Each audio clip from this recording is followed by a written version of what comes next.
اعوذ باللہ من الشیطان الرجیم بسم اللہ الرحمن الرحیم۔ ایٹی وائس کے سامعین، آج کا واقعہ فرعون کے بارے میں ہے۔ فرعون کون تھا، اس کی لاش کہاں محفوظ ہے، کیا وہ لاش فرعون کی ہی ہے، یہ سب جانیں گے اس ویڈیو میں۔ موجودہ لاش کیا فرعون کی ہے، یہ سوال بہت زیادہ عام تھا۔ اس سوال کا جواب 1891 سے پہلے کوئی نہیں جانتا تھا کہ خود کو خدا کہنے والے اور اپنی عبادت پر مجبور کرنے والے فرعونوں کا کیا ہوا تھا، ان کی باقیات بھی ہیں کہ نہیں۔ اس واقعہ کا ذکر الہامی کتابوں میں ملتا ہے۔ اس واقعہ کو قرآن پاک میں سورۃ یونس میں واضح طور پر بیان کیا گیا ہے۔ ایٹی وائس کے سامعین، یہ تو سبھی جانتے ہیں کہ اللہ کے حکم سے سمندر نے حضرت موسیٰ علیہ السلام اور بنی اسرائیل کو راستہ دیا، لیکن اسی سمندری راستے میں فرعون اور اس کے ساتھی غرق ہو گئے۔ قرآن پاک میں اللہ تعالیٰ نے فرعون کے انجام کے بارے میں سورہ یونس میں واضح طور پر فرمایا ہے، ہم تیرے بدن کو سمندر سے نکال کر محفوظ کر لیں گے تاکہ بعد میں آنے والوں کے لیے عبرت بن جاؤ۔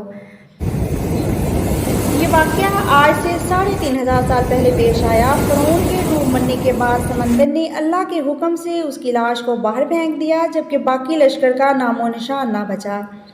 ساحل پر پڑی لاش کو پہچان کر کسی شخص نے محل میں بتایا۔ فرعون کی لاش کو دربار میں پہنچا دیا گیا۔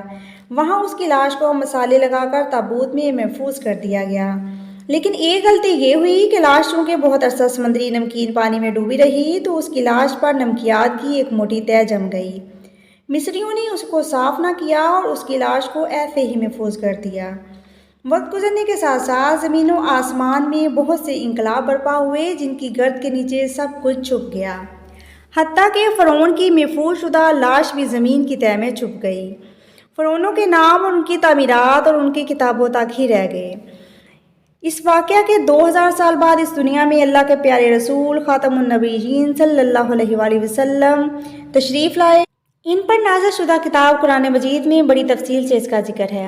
1871 میں مصر کے ایک شہر الگونیا سے تعلق رکھنے والے غریب شخص جو چوری کر کے سونا بیچتا تھا، اسے فرعونوں کی لاش کے رستے تک رسائی حاصل ہوئی۔ اس شخص کا نام احمد عبد الرسول تھا۔ سونا چوری کرنے کے لیے وہ دریائے نیل کے کنارے عریشہ کے مقام پر پھر رہا تھا جب اسے ایک خفیہ راستے کا پتہ چلا۔ اسے ایسے کرتے دیکھ کے کچھ لوگوں نے اسے قانون کے حوالے کر دیا، لیکن اسی خفیہ سراغ کی مسلسل کھدائی کا راستہ دوسری ممیوں کے ساتھ ساتھ فرعون تک جا پہنچا۔ فرعون کی ممی کے سینے کے مقام پر اس کا نام لکھا ہوا تھا۔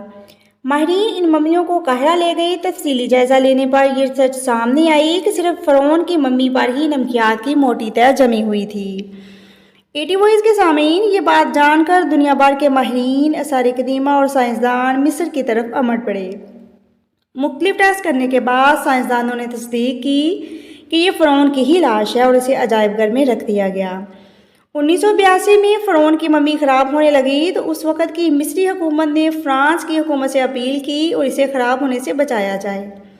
جدید سائنسی ذریعے سے موت کی وجہ معلوم کرنے کے لیے اور ممی کو خراب ہونے سے بچانے کے لیے فرعون کی ممی کو ماہر ڈاکٹروں کی ٹیم کے حوالے کر دیا گیا۔ ایٹی وائس کے سامعین، یہ بات بہت حیران کن تھی کہ ایک بادشاہ کی موت پانی میں ڈوبنے کی وجہ سے ہوئی ہو۔ ایک ماہر ڈاکٹر مورس نے ممی کے بارے میں جاننا چاہا۔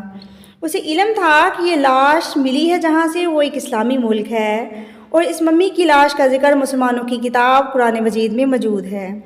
تجسس میں آ کر ڈاکٹر مورس مصر پہنچا جب اسے ایک مسلم سائنسدان نے قرآن پاک کھول کر سورہ یونس کی آیت نمبر 90 تا 92 کا ترجمہ لفظ بہ لفظ سنایا۔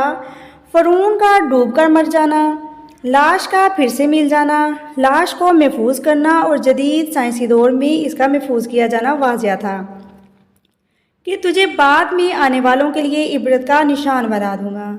یہ ترجمہ سننے کے بعد ڈاکٹر مورس پکار اٹھا، اللہ سچا، اللہ کی سچی کتاب قرآن مجید اور آخری نبی صلی اللہ علیہ وآلہ وسلم سچا نبی ہے۔ اس نے کلمہ پڑھا اور مسلمان ہو گیا۔ ایٹی وائس کے سامعین، امید کرتی ہوں آج کا واقعہ پسند آیا ہوگا۔ کائنڈلی میرے چینل کو سبسکرائب کریں، میری ویڈیو کو لائک کریں اور زیادہ سے زیادہ شیئر کریں۔ اپنا اور اپنے سے وابستہ لوگوں کا خیال رکھیں، خوش رہیں اور خوشیاں بانٹیں۔